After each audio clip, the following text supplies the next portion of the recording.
A system that has learned how to legally steal your wealth, quietly, mathematically, and predictably. We're talking about the new inflation heist, how it began, how it grew, who engineered it, and why the year 2026 may be the breaking point you've never been warned about. Stay to the end, because the final 3 takeaways will tell you exactly what you must do right now to protect your savings from what is coming. To understand what's happening in 2026, we must travel back, far back, to the moment inflation stopped being an accident and became a strategy. The birth of a silent thief, inflation, wasn't always normal. There were centuries, yes, centuries where inflation was zero.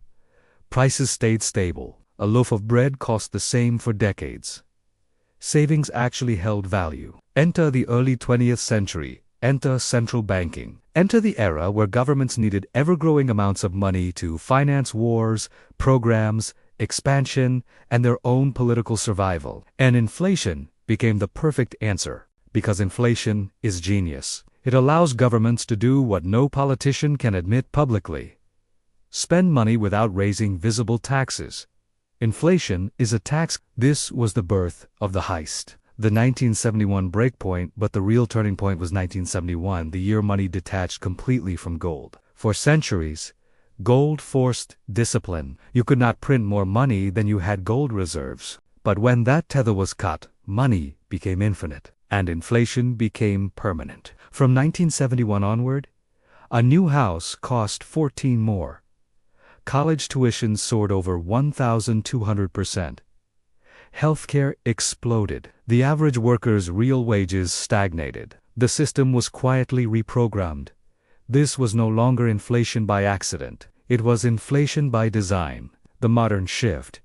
Inflation as a policy tool. Fast forward to the last decade. Governments began openly describing inflation as healthy, necessary, targeted, designed to be 2% annually. At 2% inflation, you lose half your purchasing power in a single working lifetime. That means your savings shrink, naturally, even if you save diligently. And that was before the 2020s, before supply shocks, before money printing at historic levels, before interest rates whipped, before global debt spiraled. The system was already flawed. Now it's breaking. In 2022-2021, the world changed. Governments printed more money in 24 months than they printed in the previous 40 years. Everyone said it was temporary. Everyone said it would normalize. Everyone said it was transitory. Because inflation never works alone. It compounds. It accelerates. It lingers. And once unleashed, it rarely returns quietly to its old cage. 2021 Demand Shock 2022, Energy Shock 2023, Supply Chain Shock 2024, Food and Commodity Shocks. 2025 Debt and Interest Rate Shock. Every shock added a new layer. Every layer added new momentum. Inflation became the dominant force shaping rent, food prices, raw materials, wages, savings, investments, government debt, global trade. And governments had only one answer: raise interest rates. But rate hikes don't erase inflation. They simply slow it down slowly at the cost of economic pain. And this pain is cumulative. Which brings us to the critical year.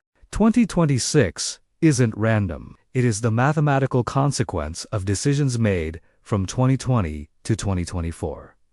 3 forces converge in 2026, and together, they create a potential 40% wealth wipeout. By 2025, government debt in multiple countries hits historic highs. Interest payments alone become one of the largest national expenses. In the US, interest payments surpass military spending. In Europe, several countries struggle to roll over debt. In developing countries, IMF bailouts explode. What does this mean for inflation? Simple. The easiest way to reduce debt is by inflating it away.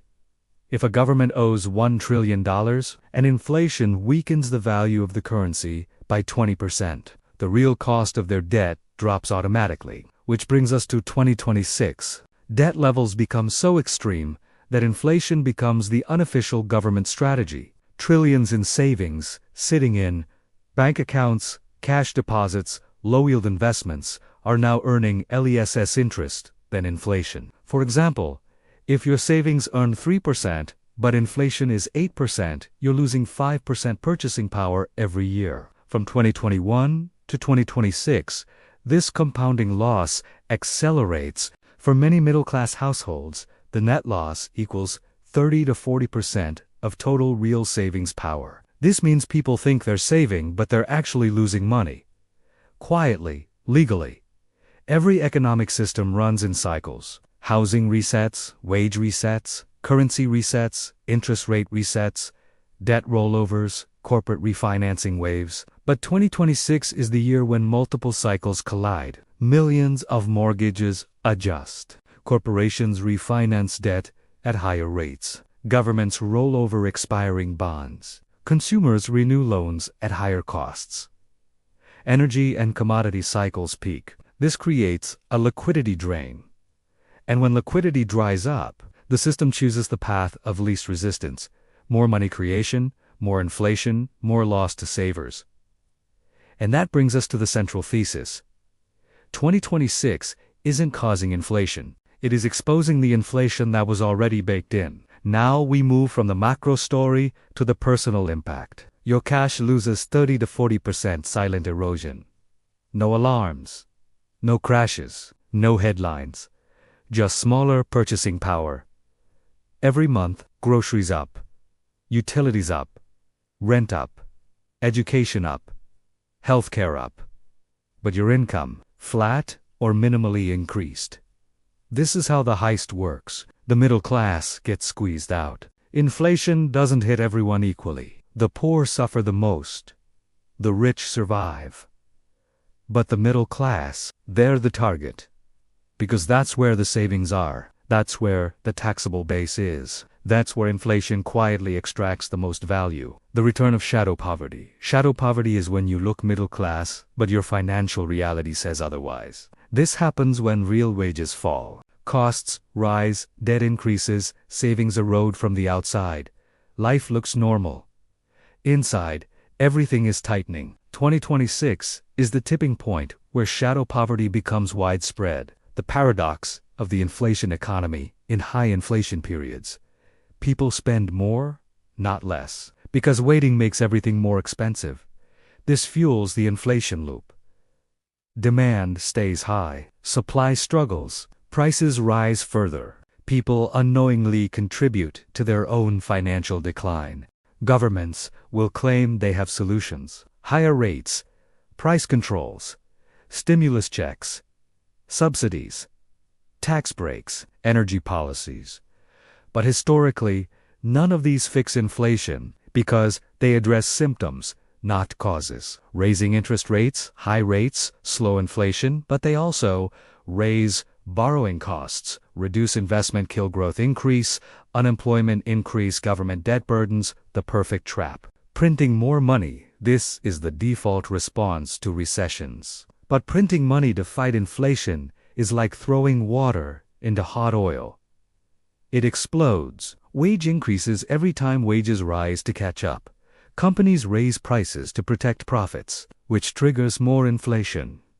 This is the wage price spiral, and it almost always ends with economic instability. Subsidies reduce costs on paper, but they increase government spending. Used in the 1970s, used in multiple countries today, they always fail. Because when you force artificial price ceilings, companies cut production shortages, emerge black markets, appear, quality drops. You can't force prices down.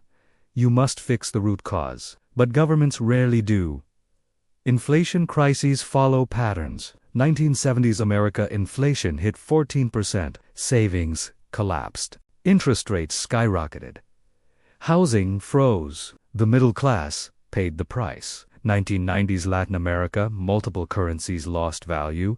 Middle-class savings vaporized. Governments defaulted. Inflation wasn't a number. It was a national trauma. 2008 to 2014 Europe austerity. Debt crises, bailouts, job losses. Inflation was low, but savings still eroded due to negative interest rates. 2020's global era. A carbon copy of historical mistakes, but bigger.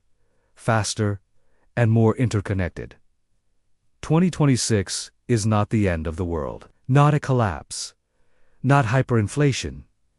It is something more subtle, which makes it more dangerous. 2026 is the year where the consequences of the last decade can no longer be postponed. It is the year where real wages fall, savings shrink, debt costs rise, governments inflate silently, prices decouple from income, the middle class gets squeezed. This is not a crash. This is an extraction, a slow-moving heist. And 2026 is the year this machine speeds up. But it doesn't have to take you with it. If you understand how money works, how value moves, and how inflation steals. So if you found this breakdown valuable, make sure you hit like, subscribe, and turn on notifications.